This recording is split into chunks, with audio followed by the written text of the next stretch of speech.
নমস্কার, high news আপনাদের সকলকে স্বাগত। শুরু করছে আজকে নিউজ টুডে। ওয়াশিংটনে যাত্রীবাহী বিমানের সঙ্গে হেলিকপ্টারের সংঘর্ষ, হতাহতের আশঙ্কা। মাঝ আকাশে আমেরিকান এয়ারলাইন্সে যাত্রীবাহী জেট বিমানের সঙ্গে সংঘর্ষ মার্কিন সেনাবাহিনীর ব্ল্যাক হক হেলিকপ্টারের। রেগান ওয়াশিংটন ন্যাশনাল এয়ারপোর্টের কাছে ভেঙে পড়ে বিমানটি। জানা গেছে, সংঘর্ষের পর পোটোম্যাক নদীতে ভেঙে পড়ে বিমানটি। ইতিমধ্যেই উদ্ধার কার্য শুরু হয়েছে। হতাহতের কোনো খবর এখনো পর্যন্ত মেলেনি। ভারতীয় সময় অনুযায়ী বুধবার রাতে আমেরিকান রেগান ওয়াশিংটন ন্যাশনাল এয়ারপোর্টের কাছে সেনাবাহিনীর একটি ব্ল্যাক হক চপারের সঙ্গে মাঝ আকাশে সংঘর্ষ হয় আমেরিকান এয়ারলাইন্সের ওই যাত্রীবাহী বিমানের। মার্কিন ফেডারেল অ্যাভিয়েশন অ্যাডমিনিস্ট্রেশনের তরফে বিবৃতি জারি করে বলা হয়েছে, রেগান বিমানবন্দরে যাওয়ার পথে পিএসএ এয়ারলাইন্সের একটি জেটের সঙ্গে মুখোমুখি ধাক্কা লাগে মার্কিন সেনার ব্ল্যাক হক হেলিকপ্টারের। মার্কিন সেনাও জানিয়েছেন তাদের একটি হেলিকপ্টারের দুর্ঘটনায় জড়িয়েছে। জানা গিয়েছে, কনসাস থেকে জেট বিমানটি আসছিল। ওই বিমানে সর্বাধিক 65 জন যাত্রী বহন করা যায়। সূত্রের খবর, বিমানটি 64 জন যাত্রী ছাড়াও কেবিন ক্রুরা ছিলেন। পুলিশ ইতিমধ্যেই পোটোম্যাক নদীতে তল্লাশি ও উদ্ধার কার্য শুরু করেছে। রেগান বিমানবন্দরে আপাতত বিমান ওঠানামা বন্ধ রাখা হয়েছে। জানা গেছে, যাত্রীবাহী বিমানটি অবতরণের সময়েই সেনার চপারটি সামনে চলে আসে। চপার এবং বিমান দুটোই তখন পোটোম্যাক নদীর ওপরে। ধাক্কা লাগতেই যাত্রীবাহী বিমানটি নদীতে আছড়ে পড়ে এবং আগুন ধরে যায়। সঙ্গে সেনার কপ্টারে থাকা 3 জনের খোঁজ নেই বলেই জানা গিয়েছে। High news network. মহাকুম্ভে পুণ্য স্নানে গিয়ে মর্মান্তিক পরিণতি, পদপৃষ্ঠের ঘটনায় মৃত বাংলার 2। মৃতদের একজন কলকাতা এবং অপরজন পশ্চিম মেদিনীপুরের শালবনির বাসিন্দা। কুম্ভে পদপিষ্টের ঘটনায় অন্তত 30 জন মারা গেছেন। তার মধ্যে বাংলার 2 বাসিন্দাও রয়েছেন। বুধবার ভোররাতে মৌনী অমাবস্যার পুণ্য স্নানে গিয়ে হুড়োহুড়িতে পদপিষ্ট হন বাংলার 2 প্রৌঢ়া। মৃত একজন কলকাতা এবং অপরজন পশ্চিম মেদিনীপুরের বাসিন্দা। পদপিষ্টের ঘটনায় বাংলার আরও কেউ মারা গেছেন কিনা তা এখনও স্পষ্ট নয়। খোঁজ চলছে। কলকাতার 95 নম্বর ওয়ার্ডের অশ্বিনী নগরের বাসিন্দা বাসন্তী পোদ্দার, বয়স 65 বছর। নিজের বোন, ছেলে মেয়েকে নিয়ে পুণ্য স্নানে গিয়েছিলেন। বুধবার ভোররাতে মৌনী অমাবস্যা তিথিতে ডুব দিতে গিয়েছিলেন বাসন্তী দেবী। আচমকাই স্নানের সময় হুড়োহুড়িতে পড়ে যান, আর তখনই ধাক্কাধাক্কিতে পড়ে যান তিনি। তার ছেলে চেষ্টা করেন মাকে তোলার, কিন্তু লাভ হয়নি। গুরুতর জখম হন, পরে মারাও যান। ময়নাতদন্তের পর মৃতদেহ বৃহস্পতিবারই কলকাতায় আনা হবে বলে জানা গিয়েছে। এদিকে পশ্চিম মেদিনীপুরের শালবনির বাসিন্দা উর্মিলা ভূঁইয়াও গিয়েছিলেন পুণ্যস্নানে। সঙ্গে ছিলেন 2 মেয়ে, 2 জামাই, নাতি ও নাতনি। তিনিও ধাক্কাধাক্কিতে পড়ে যান। তাকে তোলার চেষ্টা করেন জামাই, কিন্তু পারেননি। পদপিষ্টের ধাক্কাধাক্কিতে ক্ষতবিক্ষত হন উর্মিলা। দীর্ঘক্ষণ খোঁজ মেলেনি তার। প্রশাসনের তরফে হাসপাতাল এবং মর্গে খোঁজ নিতে বলা হয়। অবশেষে মর্গে উর্মিলা দেবীর দেহ পাওয়া যায়। সেখান থেকে অ্যাম্বুলেন্সে করে দেহ নিয়ে শালবনির উদ্দেশ্যে রওনা দিয়েছে পরিবার। জানা গিয়েছে, এই বিষয়কে কেন্দ্র করেই 1-2 দিনের মধ্যেই নবান্ন থেকে প্রতিনিধি দল যেতে পারে প্রয়াগরাজে। প্রসঙ্গত, মহাকুম্ভে মৃত 30 জনের মধ্যে 25 জনকে শনাক্ত করা গিয়েছে। বাকি 5 জনের পরিচয় এখনো পর্যন্ত জানা যায়নি। বৃহস্পতিবার ঘটনাস্থলে যাওয়ার কথা উত্তরপ্রদেশের মুখ্যমন্ত্রী যোগী আদিত্যনাথের। High news Network. 48তম কলকাতা আন্তর্জাতিক বইমেলায় নেই বাংলাদেশ প্যাভিলিয়ন। গিল্ডের এই সিদ্ধান্তকে সমর্থন করলেন তাসলিমা নাসরিন।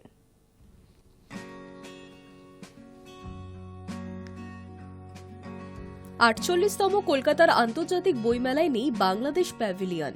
হাসিনা পরবর্তী বাংলাদেশ ক্রমবর্ধমান অস্থিরতার কথা মাথায় রেখেই চলতি বছরের বইমেলায় পড়শি দেশকে ঠাঁই দেয়নি publishers and booksellers guild. স্বভাবতই এই সিদ্ধান্ত পছন্দ হয়নি ওপার বাংলার। যদিও গিল্ডের এই সিদ্ধান্তকে সমর্থন করলেন তাসলিমা নাসরিন। লজ্জা আমার মেয়েবেলার রচয়িতা সাফ কথা, এমন বন্ধু থাকার চেয়ে না থাকাই ভালো। 1996 সাল থেকেই কলকাতা আন্তর্জাতিক বইমেলায় জায়গা পেয়েছে বাংলাদেশ। দীর্ঘ 28 বছরের রেওয়াজে ছেদ পড়ল চলতি বছরেই। ভারত বিরোধী পালাবদলের হাওয়ায় পড়শি দেশে সংখ্যালঘুদের উপর অত্যাচারের ঘটনায়, মৌলবাদীদের উত্থানে, জঙ্গি তৎপরতায় গিল্ড কার্যত বাধ্য হয়েছে বইমেলা থেকে বাংলাদেশকে বাদ দিতে। এই বিষয়ে গিল্ডের সভাপতি ত্রিদীপ কুমার চট্টোপাধ্যায় জানিয়েছেন, বইমেলায় অন্য স্টলগুলির নিরাপত্তার কথা মাথায় রেখেই বাদ দেওয়া হয়েছে বাংলাদেশকে। এই বিষয়ে সমাজ মাধ্যমে কড়া পোস্ট করেছেন তাসলিমা নাসরিন। ফেসবুক পোস্টে তিনি প্রশ্ন তোলেন, এবারের কলকাতা বইমেলায় বাংলাদেশ প্যাভিলিয়ন নেই। বাংলাদেশের বইমেলায় কোনোদিন কি পশ্চিমবঙ্গ প্যাভিলিয়ন থাকে? থাকে না, কারণ থাকাটা নিষিদ্ধ। পশ্চিমবঙ্গ থেকে প্রকাশিত কোনো বইও বাংলাদেশের বইমেলায় থাকে না ব্যাপারটা এখন তুমিও যাবে না, আমিও যাব না, বুঝলে নটবর, গোছের হয়েছে। উদারতার প্রশ্ন পশ্চিমবঙ্গের সঙ্গে তুলনায় চলে না বাংলাদেশের, সে কথাও বুঝিয়ে দিয়েছেন লেখিকা। ফেসবুকে তিনি লিখেছেন, পশ্চিমবঙ্গকে বাংলাদেশ তার মেলায় এতকাল ঢুকতে না দিলেও পশ্চিমবঙ্গ বাংলাদেশকে ঢুকতে তো দিয়েছেই, রীতিমতো জামাই আদরে রেখেছে।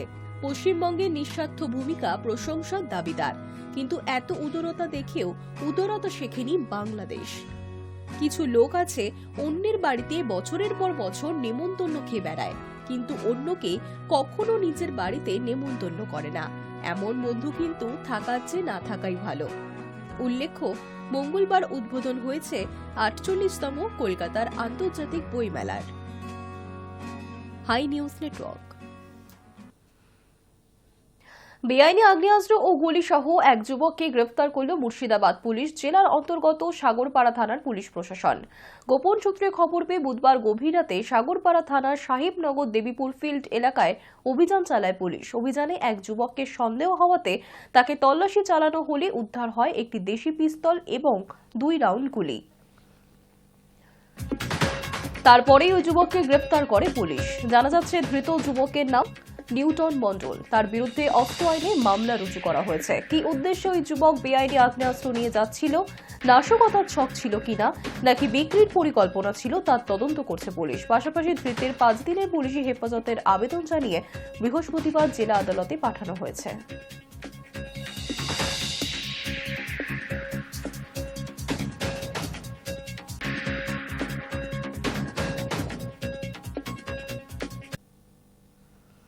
ক্লাসে ছাত্রের সঙ্গে বিয়ে, সোশ্যাল মিডিয়ায় ভাইরাল সেই ভিডিও। আর সেই ইস্যুতেই এবার মুখ খুললেন সাইকোলজি বিভাগীয় প্রধান পায়েল বন্দ্যোপাধ্যায়। ক্লাসরুমে অধ্যাপিকাকে বিয়ে ছাত্রের। বুধবার সকাল থেকেই সোশ্যাল মিডিয়ায় ভাইরাল সেই ভিডিও, যা দিয়ে তুঙ্গে বিতর্ক। সেই ইস্যুতেই এবার মুখ খুললেন অভিযুক্ত বিভাগীয় প্রধান পায়েল বন্দ্যোপাধ্যায়। জানালেন, ফ্রেশার্স পার্টির অংশ হিসেবেই নাকি আয়োজন করা হয়েছিল নাটকের। প্ল্যান করে কাটছাট করে ভিডিও প্রকাশ করে বিতর্ক তৈরি করা হয়েছে বলে দাবি করছেন তিনি। মঙ্গলবার রাজ্যের প্রযুক্তি বিশ্ববিদ্যালয় ম্যাকআউটের হরিণঘাটা ক্যাম্পাসের অ্যাপ্লাইড সাইকোলজি বিভাগের একটি ভিডিও ভাইরাল হয়েছে। সেখানে দেখা গিয়েছে, ক্লাসরুমেই কনের সাজে দাঁড়িয়ে অ্যাপ্লাইড সাইকোলজি বিভাগের প্রধান, পাশে দাঁড়িয়ে প্রথম বর্ষের এক ছাত্র। বিভাগীয় প্রধানের গলায় রয়েছে মালা। ছাত্র সিঁদুর পরিয়ে দিলেন অধ্যাপিকাকে। এই ভিডিও ভাইরাল হতেই শোরগোল পড়ে যায়। বিভাগীয় প্রধানকে ছুটিতে পাঠায় বিশ্ববিদ্যালয় কর্তৃপক্ষ। এরপরেই জানা যায়, ভিডিওয়ে যে পড়ুয়াকে দেখা যাচ্ছে তার সঙ্গে নাকি বিভাগীয় প্রধানের বিবাহ বহির্ভূত সম্পর্ক গড়ে উঠেছিল। বুধবার সন্ধ্যায় এই ইস্যুতেই মুখ খুললেন বিতর্কিত ওই অধ্যাপিকা। নমস্কার, আমি পায়েল ব্যানার্জি। সব থেকে প্রথমে এই ভিডিও সম্পর্কে আমি বলি, এটা আমার জন্য খুবই আশ্চর্যের ব্যাপার। মানে একটা ড্রামা ক্লিপ যেটা এরকম ভাবে ভাইরাল হয়েছে, অবভিয়াসলি সেই একটা অনেকে জিজ্ঞেস করেছে এই ভিডিওর ব্যাপারে, তো definitely it's part of drama clip. এটা অবভিয়াসলি অরিজিনাল না। At the end of the day ওটা একটা পার্ট অফ ড্রামা। আমার জন্য আশ্চর্য ব্যাপার এটাই কি নাচ গান এইসবের ভিডিও ভাইরাল না হয়ে শুধু পার্টিকুলার একটা সাইকো ড্রামার থেকে একটা কিছু কিছু ক্লিপস ধরে ধরে সেগুলোকে ভাইরাল করা হলো। এটাই আমার জন্য আশ্চর্য ব্যাপার। এবং এটা কে করেছে, কি উদ্দেশ্য নিয়ে করেছে, সেই ব্যাপারে আমি আর যাচ্ছি না, আমি বলতে চাইছি না। এটার জন্য অথরিটিজ আছে যাচাই করার জন্য। ওরাই যাচাই সত্যিটা বের করবে। আমার পুরো বিশ্বাস আছে অথরিটিজের ওপর, ওরাই যাচাই করে বের করতে পারবে। আমার তরফ থেকে যা পদক্ষেপ নেওয়ার, যে কি করছে না করছে হোয়াট এভার, এই ভিডিওস রিলেটেড লিগ্যাল পদক্ষেপ বা যাই পদক্ষেপ নেওয়ার, সেটা আমি নিচ্ছি নিজের জায়গায়। মৌলানা আবুল কালাম আজাদ ইউনিভার্সিটি অফ টেকনোলজির অন্তর্বর্তী উপাচার্য তাপস চক্রবর্তী জানিয়েছেন, অধ্যাপিকার দাবি এটা একটা সাইকো ড্রামার অংশ ছিল। সকলের সামনেই ক্লাসরুমের মধ্যেই সবটা করা হয়েছে ডেমনস্ট্রেশন হিসেবে। শিক্ষিকাই অনুমতি দিয়েছেন ভিডিও রেকর্ডিংয়ে, যাতে একটা রেকর্ড থাকে। যেহেতু পুরো বিষয়টা সোশ্যাল মিডিয়ায় ছড়িয়ে গিয়েছে, তাই অধ্যাপিকাকে কয়েকদিনের জন্য ছুটিতে পাঠানো হয়েছে। তদন্তকারী কমিটির মহিলা সদস্য এবং বাকিরা আশ্বাস দিয়েছেন যে গোটা ঘটনার তদন্ত করে রিপোর্ট জমা দেবেন। Hi news network. জুতোর মাধ্যমে নিরাপত্তা পাবে এবার মহিলারা। নারী সুরক্ষায় অভিনব জুতো বানিয়ে সারা ফেলে দিল 10ম শ্রেণীর পড়ুয়া। আপত্তিকরভাবে কেউ স্পর্শ করলেই বিদ্যুতের ঝটকায় কুপকাত হবে অপরাধী। নারী সুরক্ষায় অভিনব জুতো বানিয়ে সারা ফেলে দিল 10ম শ্রেণীর পড়ুয়া। শুধুমাত্র অপরাধীকে কাহিল করাই নয়, পাশাপাশি আক্রান্তের অবস্থান সংক্রান্ত তথ্যও পৌঁছে যাবে এবার বাড়িতে। যাবে সতর্ক বার্তাও। সেই বার্তা পেয়ে প্রয়োজনীয় পদক্ষেপ নিতে পারবে পরিবার। এমনই অভিনব জুতো বানিয়ে তাক লাগালো ঋত্বিক সাহা। শান্তিপুরের MN উচ্চ বিদ্যালয়ের 10ম শ্রেণীর ছাত্র সে। সামাজিক মাধ্যম এবং চ্যাট জিপিটির সাহায্যে নারী সুরক্ষায় স্মার্ট শক শু বানিয়েছে সে। 3000 টাকা খরচ করে মাত্র 10 দিনে এই স্মার্ট জুতো বানিয়েছে ঋত্বিক। তবে সে একা নয়, ঋত্বিককে সাহায্য করেছে তার বন্ধুরাও। ঋত্বিকের কথায় এই জুতোতে রয়েছে ইলেকট্রিক শক। কোনো মহিলা রাস্তায় খারাপ লোকের হাতে আক্রান্ত হলে জুতোর সাহায্যেই প্রাণ বাঁচাতে পারবে। শুধু তাই নয়, জুতোয় থাকা সেন্সর আক্রান্তের পরিবারে মেসেজ পাঠাবে। এছাড়াও জুতোয় থাকা জিপিএস এর মাধ্যমে লাইভ লোকেশনও জানতে পারবেন পরিবারের সদস্যরা। আগামী দিনে এই জুতো মেয়েদের সুরক্ষার অন্যতম হাতিয়ার হতে চলেছে বলে অনুমান। এই জুতো বানিয়ে শান্তিপুর জুড়ে এখন রীতিমতো চর্চায় ঋত্বিক। 10ম শ্রেণীর ছাত্রের এই অভিনব আবিষ্কারে মুগ্ধ বিদ্যালয়ের শিক্ষকরাও। বাড়ির সদস্যরাও গর্ববোধ করছেন। ঋত্বিক জানিয়েছে তার ইচ্ছে বড় হয়ে আরো নতুন নতুন আবিষ্কার করা। Hi news network. এই মুহূর্তে সারা পৃথিবীর তথ্য প্রযুক্তি ক্ষেত্রে সবথেকে আলোচিত বিষয় ডিপসিক। কৃত্রিম বুদ্ধিমত্তা বা AI এর নতুন ভার্সন নিয়ে হাজির চীনের স্টার্টআপ সংস্থা। জনপ্রিয়তা হারাবে কি এবার চ্যাট জিপিটি? কি ভাবছে ভারত, জানালেন DRDO প্রধান সমীর কামাত। বিশ্বের দুই মহাশক্তিধরের মধ্যে কৃত্রিম যুদ্ধ বাধার প্রবল আশঙ্কায় ভুগছে গোটা তথ্য প্রযুক্তি দুনিয়া। খুব শিগগির কৃত্রিম বুদ্ধিমত্তা বা AI এর বাজারে মার্কিন যুক্তরাষ্ট্রের একচেটিয়া আধিপত্যে থাবা বসাতে চলেছে চীন। তাদের ডিপসিক আত্মপ্রকাশের পরেই আর্টিফিশিয়াল ইন্টেলিজেন্স দুনিয়ার তাবড় সব টেক জায়ান্টের ভিত কাঁপিয়ে দিয়েছে এই চীনা সংস্থাটি। চলতি বছরের 20 জানুয়ারি নতুন ওপেন সোর্স রিজনিং মডেল বা বিনামূল্যে ব্যবহারযোগ্য কৃত্রিম বুদ্ধিমত্তা প্রযুক্তি চালু করেছে চীনা সংস্থা ডিপসিক। সংশ্লিষ্ট সংস্থা এর নাম রেখেছে ডিপসিক R1। সারা পৃথিবীতে আরেকটি বহুল ব্যবহৃত AI প্রযুক্তি হল ওপেন AI এর চ্যাট জিপিটি। ইতিমধ্যেই AI এর বাজার ধরতে চীনা স্টার্টআপ সংস্থাটি বেশ কিছু লোভনীয় অফার ঘোষণা করেছে। ডিপসিক R1 এর প্রতি 10 লক্ষ টোকেনের জন্য $2.2 নেবে তারা। ভারতীয় মুদ্রায় মোটামুটিভাবে খরচ হবে মাত্র 190 টাকা। কম খরচে উন্নত AI প্রযুক্তি তৈরিতে পথপ্রদর্শক হয়ে দাঁড়িয়েছে এই ডিপসিক। কড়া চ্যালেঞ্জের মুখে পড়বে মার্কিন চ্যাট জিপিটি। কি ভাবছে ভারত, জানালেন DRDOর প্রধান doctor Samir V Kamat. We have also started 15 centers of excellence, and among these 15 centers of excellence where DRDO, industry and academia can jointly work on different domains, in 3 of these centers of excellence, our focus is on AI, cognitive technologies and associated technologies. So we hope that these centers of excellence will act as centers for creating a R&D ecosystem to develop the next generation cutting AI solutions. So we are looking at foundation models. As you are aware, the DeepSeek model which China has just come out with, they have shown that you don't need billions of dollars.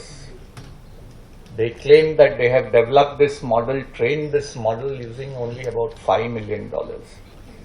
And they have not used advanced GPUs, which the US has denied to China in the last few years. But they have used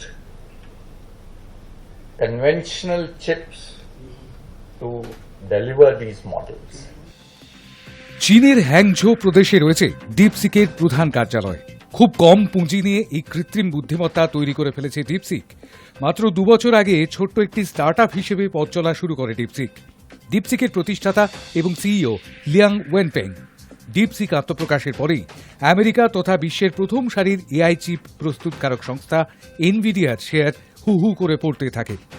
সংবাদ মাধ্যমকে দেওয়া একটি সাক্ষাৎকারে ডিপসিকের প্রতিষ্ঠাতা Liang ওয়েনফেং বলেছেন, কৃত্রিম মেধা থেকে কত টাকা লাভ হবে সেটা ভাবিনি, বৈজ্ঞানিক অনুসন্ধান চালিয়ে যাওয়াই ছিল আমার উদ্দেশ্য।